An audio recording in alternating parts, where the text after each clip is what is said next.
you're interested in your heritage, we can supply a little bit of the family story through some of these pictures. And this is a book that Edith put together for you and all the other grandchildren.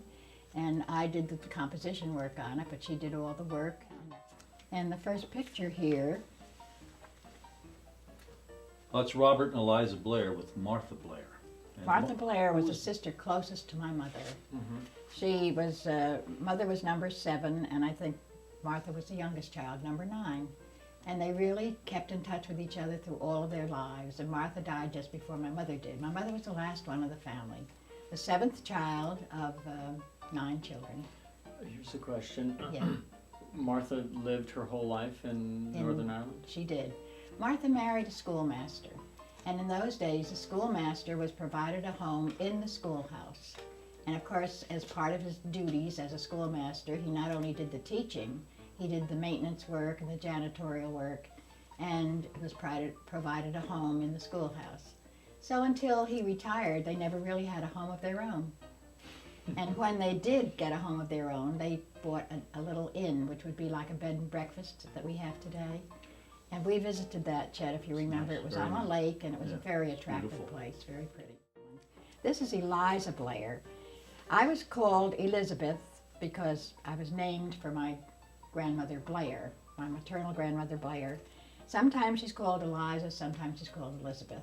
I really think her name was probably Eliza. I was about 9 years old when she died, and when someone died overseas, the letter came with a deep black border around the outside, and inside the announcement had a deep black border around it. And I remember when the mail came, I was home with my mother, and she opened the envelope and she read it, and she put her head down on the kitchen table, and it's the first and only time I ever saw her cry. And she didn't cry out loud, she cried very quietly, and soon she stopped, and she told me then that her mother had died. What year was that, Mother?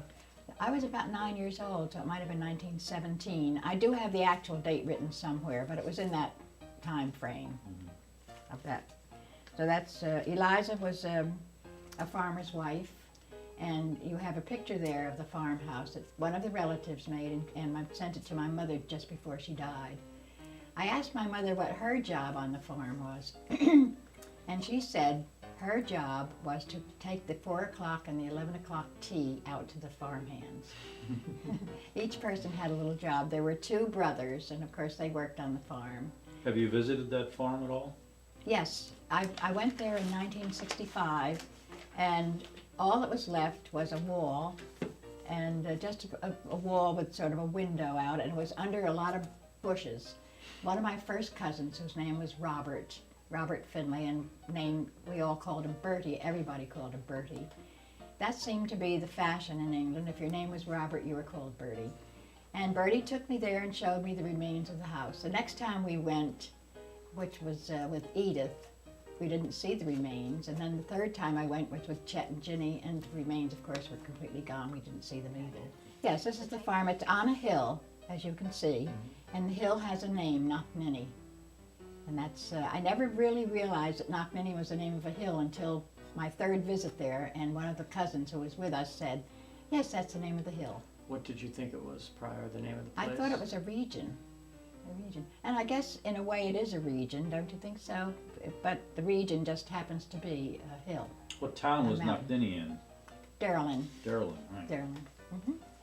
But you asking me about the name of the farm is interesting because every one of the houses that my mother's sisters lived in had a name. Forfey House and Clogan House. And when you wrote to them, and when I wrote to them as children, I had to put that on, and I thought, how strange, all these houses have names. But that was the fashion.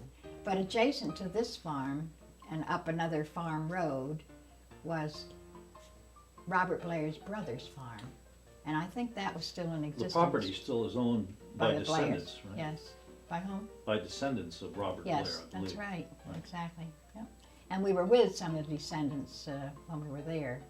No, not of Robert, but yes, Bertie was a descendant. And there were no eldest sons to take over the farm? The second child was a son, and he get the farm, but he was not interested in staying there to farm it because the ground there is very rocky, and most of it is peat moss, and of course they had animals which they kept on the farm as well. But he sold out and came over to Calgary in Canada and became a successful farmer there, very successful.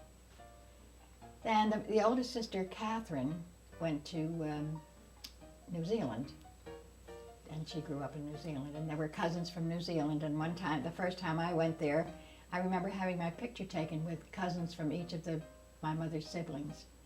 The next time I went over, I was the only one left.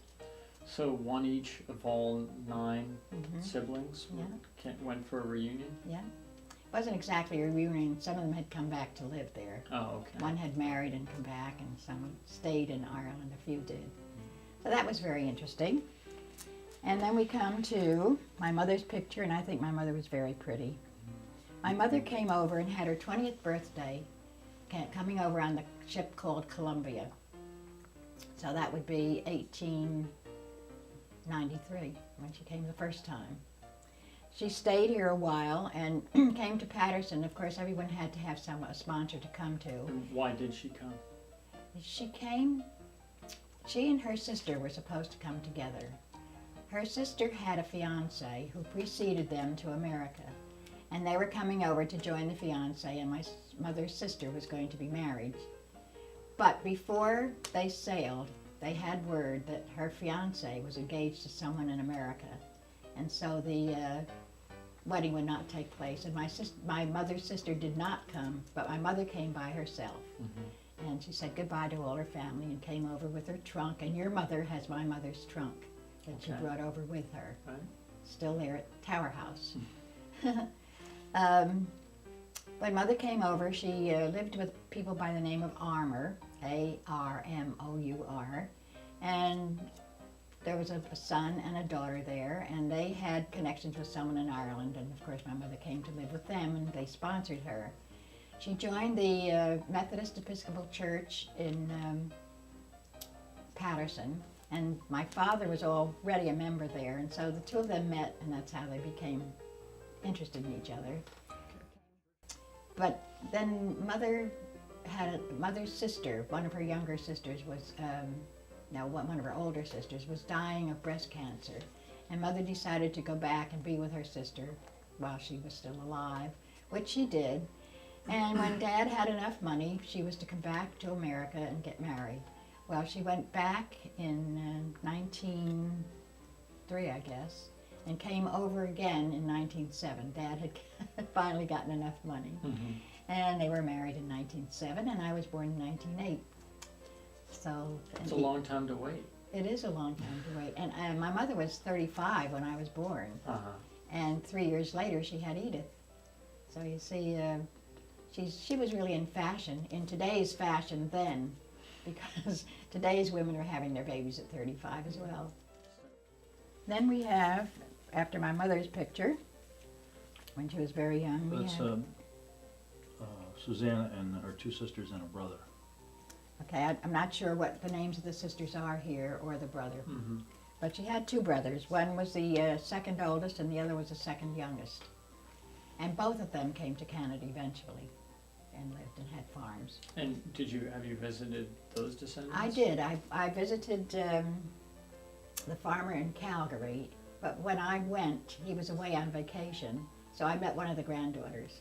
And she was studying for her college exam, so we didn't have a very lengthy visit.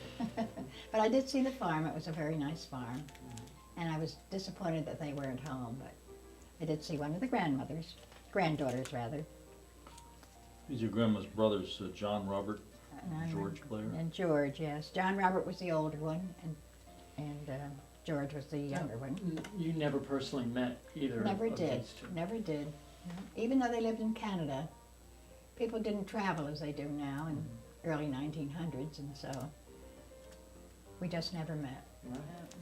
You know, I did visit one of my first cousins from the Canadian Blairs, And she lived in Vancouver, had a beautiful house overlooking Sound, and then looking down there and seeing all these big boats that looked like toy boats, you know, from the huge mountain that she lived, or hill that she lived on. She also visited here just before my mother died. She taught 3rd grade, and she was just a little older than I, and she died a little bit. I am the only surviving sibling from or relative of all that clan that I know of my age group. So, but I did see a lot of them the first time I went over, which was fun. Did you spend some time with Bertie when you were there? I did. I stayed with Bertie, stayed at his house, and we had picnics, and we went out to dinner, and we ate at their house, and they had a lot of little children. They had, I think, 6 little children. All those little children are grown up. One of them is a minister in Canada right now. And Bertie's wife is living. She's the non-Blair who's living of the family, and I'm the Blair who's living of the family. Did Bertie give you some mementos to take back? Yes, he gave me some peat from the farm, from his farm. He had a farm. And you and I visited that farmhouse. It was unoccupied at the time and kind of going to ruins when we saw it. That was Forfey House. Right. That house belonged to his mother and his father. 2 of my mother's sisters had a cottage industry. The women in the hills and out in the farms and up in the mountains loved to do embroidery and all kinds of hand stitching. And my mother's sisters would buy the linen and give it to the people the women in the cottages, and they would make these beautiful hand embroidered linens and hem-stitched linens and drawn work linens, just beautiful. And a lot of that has petered down to me, and I've been distributing it a little bit at a time to other members of the family. Mm-hmm. But it's beautiful, and that's how they made their livings. They would go into the mountains and collect the finished work and take it to their shop in Enniskillen and sell it. So, and I think that still is done there now. I think they still have that kind of thing. And one of those sisters, 2 of them were together in that. One sister went to New Zealand, my mother came to America.